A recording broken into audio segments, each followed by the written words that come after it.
নজর রাখবো পরবর্তী সংবাদে। ঝড় বৃষ্টি হোক কিংবা প্রতিকূল কোনো পরিস্থিতি, তাই সেই সমস্ত পরিস্থিতিকে উপেক্ষা করে রাত্রিকালীন প্রহরায় যারা নিয়োজিত রয়েছেন তারা তাদের কর্তব্যে অবিচল আছেন বলেই আজকে সোনামুড়া বাজার সহ তার আশপাশের যে বাড়িঘরগুলি রয়েছে সবগুলো সুরক্ষিত রয়েছে। সাংবাদিক সম্মেলন করে সোনামুড়া বাজারের নৈশ প্রহরার কাছে নিয়োজিত প্রহরীদের কাজের প্রশংসা এই ভাষাতেই করেছেন সোনামুড়া বাজারের রাত্রিকালীন সুরক্ষা কমিটির কর্মকর্তারা। বৃহস্পতিবার সোনামুড়া নগর পঞ্চায়েতের কনফারেন্স হলে আয়োজিত হয়েছে একটি সুরক্ষা কমিটির ত্রিবার্ষিক সাধারণ সভা। আর এতে 17 সদস্যকে প্যানেল গঠিত করা হয় এবং এই প্যানেল নিয়ম অনুযায়ী আগামী এক সপ্তাহের মধ্যে নির্বাচন করবে সম্পাদক, সভাপতি সহ পদাধিকারীদের।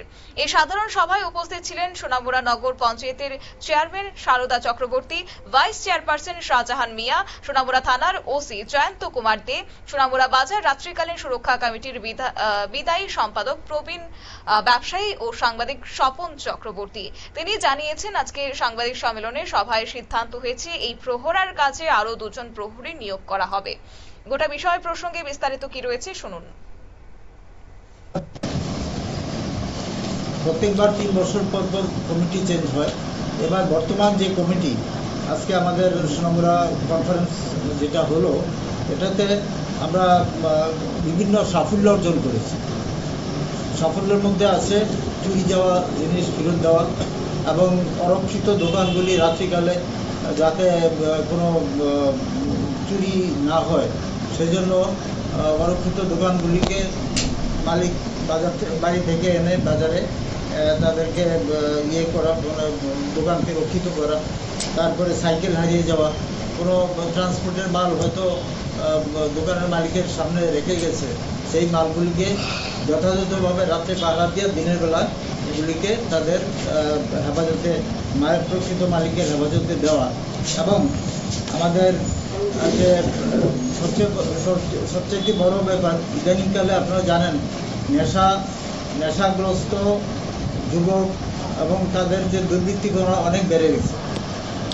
ফলে সোনামুড়ার আজকে যদি প্রহরাটা না চলতো তাহলে সোনামুড়াতে কোনো দোকান চুরি যাওয়া ছাড়া এবং চোরের দ্বারা ক্ষতিগ্রস্ত হওয়া ছাড়া থাকতো না।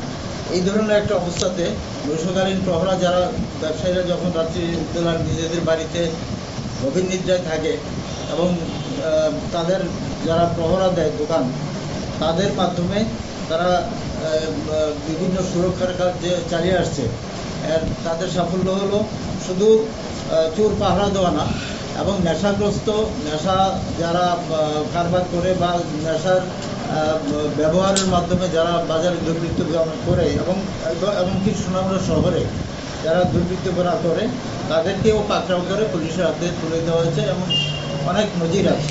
তারপর আপনারা শুনলেন স্বপন চক্রবর্তী অর্থাৎ সাংবাদিক স্বপন চক্রবর্তীর বক্তব্য এবং এই প্রসঙ্গে সাংবাদিক সম্মেলনে সেখানে সিদ্ধান্ত গ্রহণ করা হয়েছে যে প্রহরার কাজে আরো 2 জন প্রহরী নিয়োগ করা হবে এবং তাদের পারিশ্রমিক প্রদান করবে নগর পঞ্চায়েত।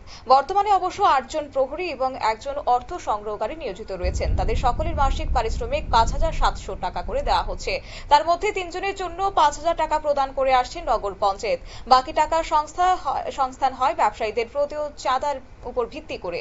সোনামুড়া বাজার রাত্রিকালীন সুরক্ষা কমিটির অফিস ঘরে আয়োজিত এই সাংবাদিক সম্মেলনে অন্যান্যদের মধ্যে উপস্থিত ছিলেন বিদায়ী কমিটির সভাপতি জহর দাস, ব্যবসায়ী বাবুল সিংহ এবং বরুণ সাহা, নারায়ণ দেব, হান্নান মিয়া সহ অন্যান্যরা। নিয়ে নিচ্ছে ছোট্ট একটি বিজ্ঞাপন বিরতির সঙ্গে থাকুন।